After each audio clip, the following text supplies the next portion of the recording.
The law of prosperity. Yea, the Almighty shall be thy defense, and thou shalt have plenty of silver. One of the greatest messages given to the race through the scriptures is that God is man's supply, and that man can release, through his spoken word, all that belongs to him by divine right. He must, however, have perfect faith in his spoken word.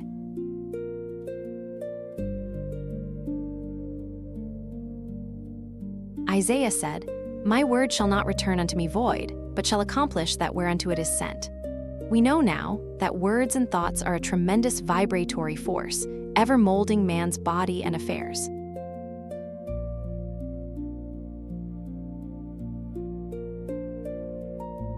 A woman came to me in great distress and said she was to be sued on the 15th of the month for $3,000.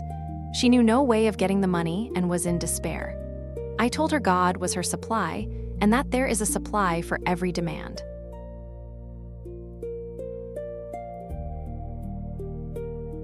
So I spoke the word. I gave thanks that the woman would receive $3,000 at the right time in the right way. I told her she must have perfect faith and act her perfect faith.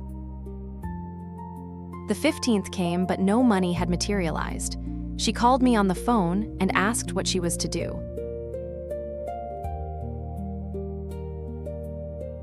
I replied, "It is Saturday, so they won't sue you today.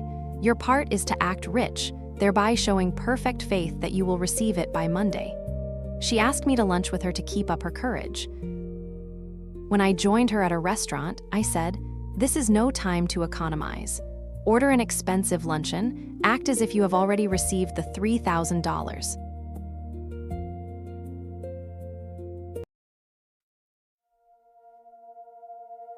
All things whatsoever ye ask in prayer, believing, ye shall receive. You must act as if you had already received." The next morning, she called me on the phone and asked me to stay with her during the day. I said, "No, you are divinely protected and God is never too late."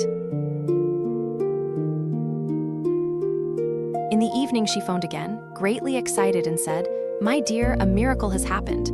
I was sitting in my room this morning when the doorbell rang. I said to the maid, 'Don't let anyone in.'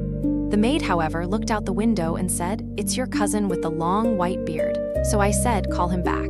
I would like to see him.' He was just turning the corner when he heard the maid's voice, and he came back.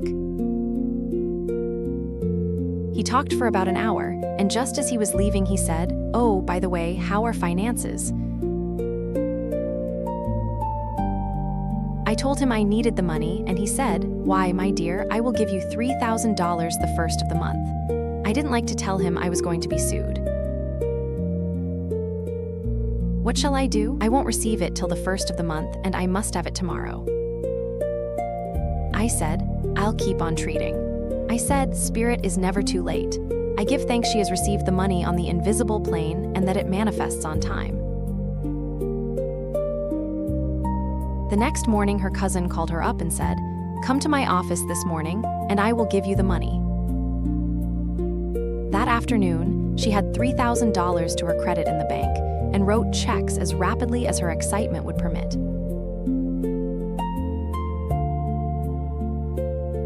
If one asks for success and prepares for failure, he will get the situation he has prepared for.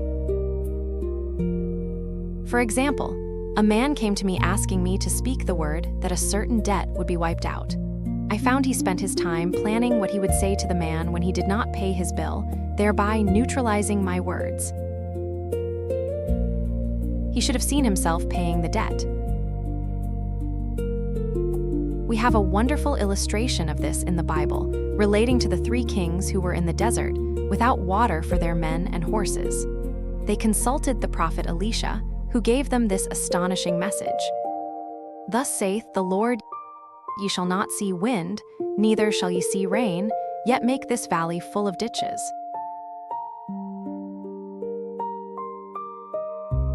Man must prepare for the thing he has asked for when there isn't the slightest sign of it in sight. For example, a woman found it necessary to look for an apartment during the year when there was a great shortage of apartments in New York.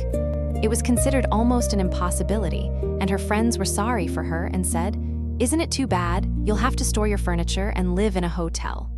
She replied, "You needn't feel sorry for me. I'm a Superman, and I'll get an apartment."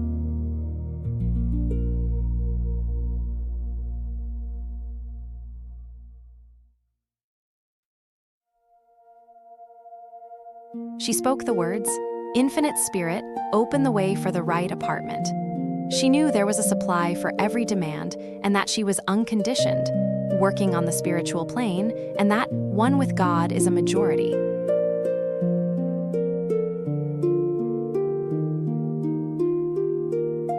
She had contemplated buying new blankets when the tempter, the adverse thought or reasoning mind, suggested, "Don't buy the blankets. Perhaps, after all, you won't get an apartment and you will have no use for them." She promptly replied to herself, "I'll dig my ditches by buying the blankets." So she prepared for the apartment, acted as though she already had it. She found one in a miraculous way, and it was given to her, although there were over 200 other applicants.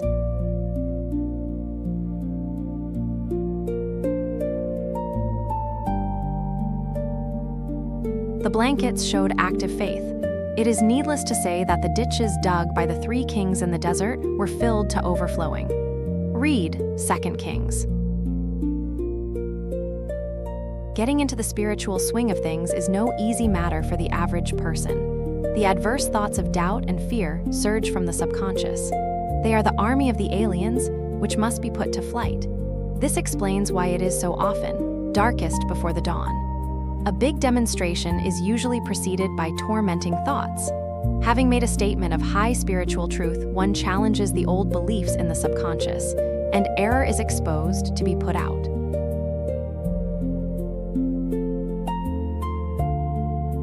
This is the time when one must make his affirmations of truth repeatedly, and rejoice and give thanks that he has already received. "Before ye call, I shall answer." This means that every good and perfect gift is already man's awaiting his recognition. Man can only receive what he sees himself receiving. The children of Israel were told that they could have all the land they could see. This is true of every man. He has only the land within his own mental vision. Every great work, every big accomplishment, has been brought into manifestation through holding to the vision, and often just before the big achievement comes apparent failure and discouragement. The children of Israel, when they reached the promised land, were afraid to go in, for they said it was filled with giants who made them feel like grasshoppers. And there, we saw the giants, and we were in our own sight as grasshoppers. This is almost every man's experience.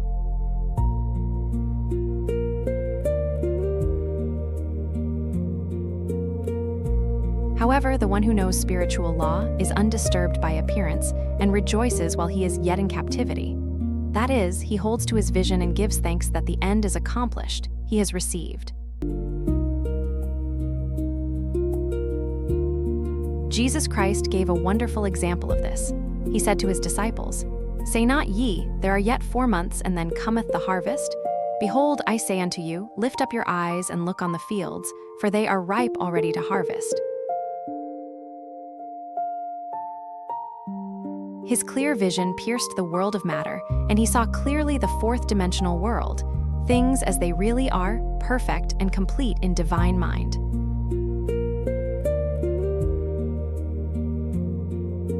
So man must ever hold the vision of his journey's end and demand the manifestation of that which he has already received.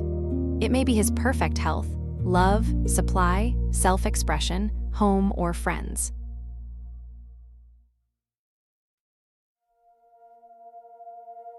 They are all finished and perfect ideas registered in divine mind, man's own superconscious mind, and must come through him, not to him. For example, a man came to me asking for treatments for success. It was imperative that he raise, within a certain time, $50,000 for his business. The time limit was almost up when he came to me in despair. No one wanted to invest in his enterprise, and the bank had flatly refused a loan. I replied, "I suppose you lost your temper while at the bank, therefore your power. You can control any situation if you first control yourself. Go back to the bank," I added, "and I will treat."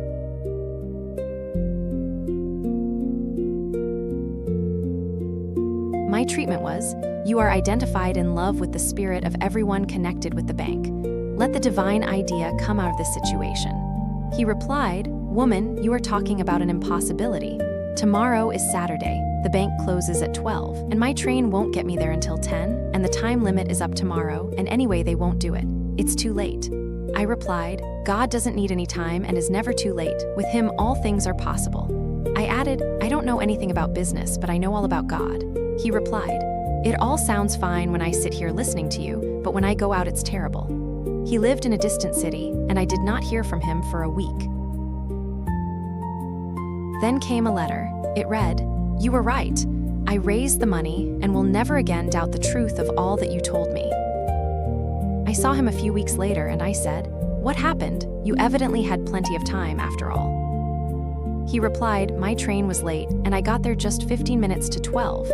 I walked into the bank quietly and said, 'I have come for the loan,' and they gave it to me without a question. It was the last 15 minutes of the time allotted to him, and Infinite Spirit was not too late."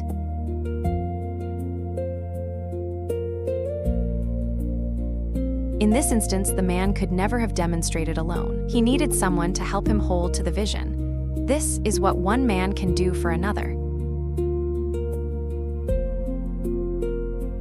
Jesus Christ knew the truth of this when he said, "If two of you shall agree on earth as touching anything that they shall ask, it shall be done for them of my Father which is in heaven." One gets too close to his own affairs and becomes doubtful and fearful. The friend or healer sees clearly the success, health, or prosperity and never wavers because he is not close to the situation.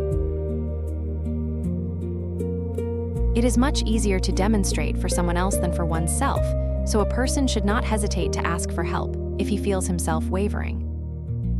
A keen observer of life once said, "No man can fail if someone person sees him successful." Such is the power of the vision, and many a great man has owed his success to a wife or sister or a friend who believed in him and held without wavering to the perfect pattern.